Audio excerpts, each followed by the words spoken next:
Picture this. You know specifically what the mission is God is sending you on. Usually we don't. We kind of just have an idea. But in this case, this person knew specifically what the mission was. So we might be forgiven for this idea, this expectation that the journey to get there, we're doing God's will. We're going on His behalf.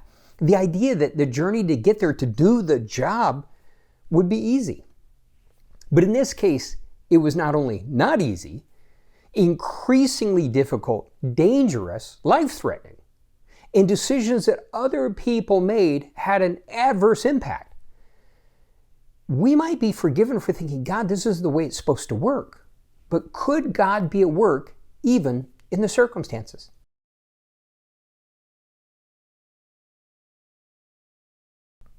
Usually, we just have a general idea of what God has called us to. But in Acts 27, Paul knew specifically that God was sending him to Rome. Now, he's going as a prisoner, which is an important fact.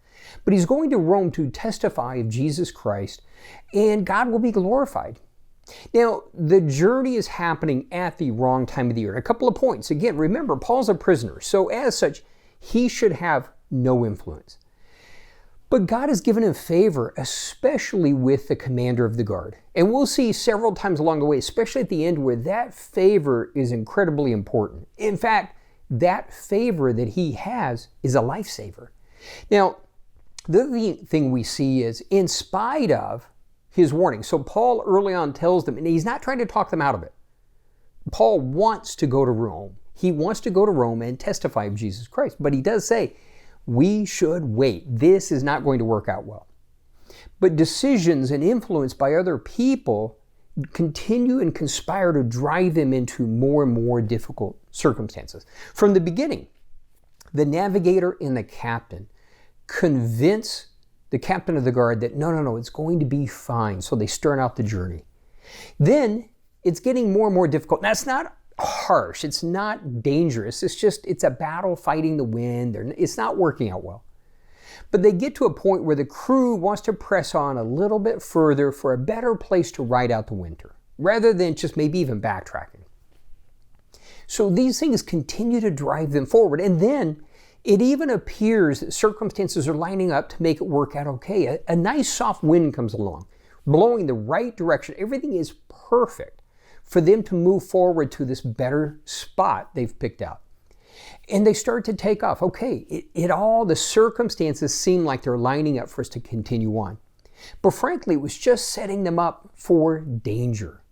Because that soft wind very rapidly turned into what's basically a typhoon.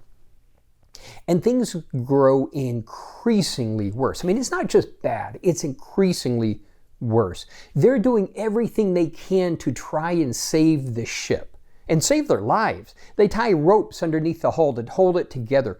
They give up and start throwing their valuable cargo overboard because now they're just concerned about saving their lives. They even get to the point where they're throwing the tackle over the board. So we're giving up more and more of our ability to control the ship in the effort to save our lives. They did everything humanly possible. In fact, verse 20 says it this way in the New Living Translation. It says, until all hope was lost. Now, that's an important part. But Paul now gets an opportunity. Now, again, none of this seems to be part of the game plan of what God is sending him on. And this is where we get discouraged and go, God, this is not working out. But Paul now used his favor and used his influence. And a couple of interesting things. So twice we see him encourage the people. Now, the first time he says, it's going to be okay. An angel spoke to me in the night and told me I have to go to Rome. That's my destiny. I'm going. And now different translations, this is really, really cool, say, the Lord has granted you all that sail with you. In other words, because you're mine and because you're on my mission, I'm granting the lives of all of those who sail with you. But it's also interesting to know that a couple of translations say, has granted your request for those who travel with you. So either or both, God said, hey, because you're on my mission, I'm saving the lives of all of those who travel with you. or Paul had asked God to save their lives. Regardless, God granted that. You know, it's kind of like when Joseph told his brothers, "What you meant for evil, God meant for good, to save many alive." See, by Joseph becoming governor, he did not just save God's people, but he saved all of Egypt. So God granted that all that sailed with Paul would be saved, their lives would be saved. But he does tell them, we will lose the ship. Now, they go on a little bit further. Now, remember, I said earlier, God had given Paul favor. Well, there's two instances, one of which we'll see now. And that is this. So they get a little bit of calm, and the sailors act like they want to reset the anchors, but frankly, what they're trying to do is get on the one lifeboat and escape. They're going to abandon everybody else. Now, again, Paul's just a prisoner, but God's giving him increasing favor. And so Paul says to the captain of the guard, they can't leave, they're taking the boat, they're abandoning us. So the soldiers literally cut away the lifeboat. There is now no lifeboat. They're all trapped on this boat together. But here's the second time when Paul encourages them. What we see is the next time. Now, at this point, this has been going on for 14 days. 14 days of storm. And it says that the storm was so bad, they hadn't eaten in that entire 14 days. And Paul encourages them. And he says, stop. God is saving us all. We're going to lose the ship, but God is saving us all. But you haven't eaten for 14 days. And so you need to eat. And so Paul takes bread, blesses it, and begins to eat.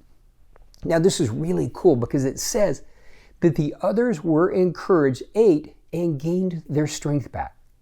See, Paul's encouragement continually was helping to change the atmosphere, moving it from to despair to encouragement.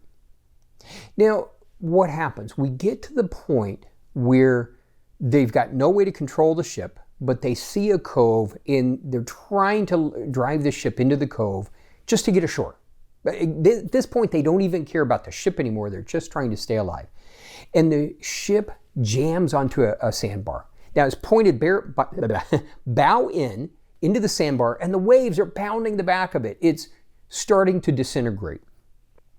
Now, remember, to lose your prisoner as a soldier was a martial offense, meaning the prisoner escapes from you, it's a death penalty for you.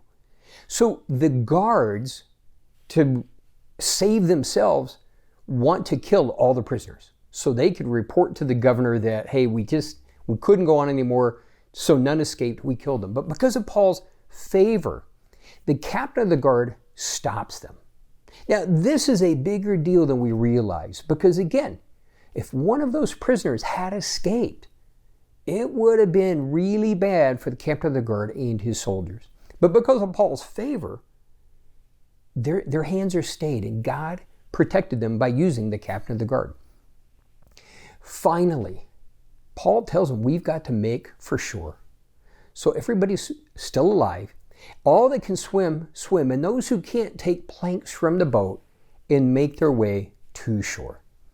In the end, everyone makes it. Literally, they didn't lose. 14-day typhoon, ship falling apart, nobody was lost. Now, what we'll see later, if you go on into verse 28, the island is Crete, and God uses Paul in Crete, heals, miracles. Here's the point. Paul is continuing on the journey to the mission that God had him on.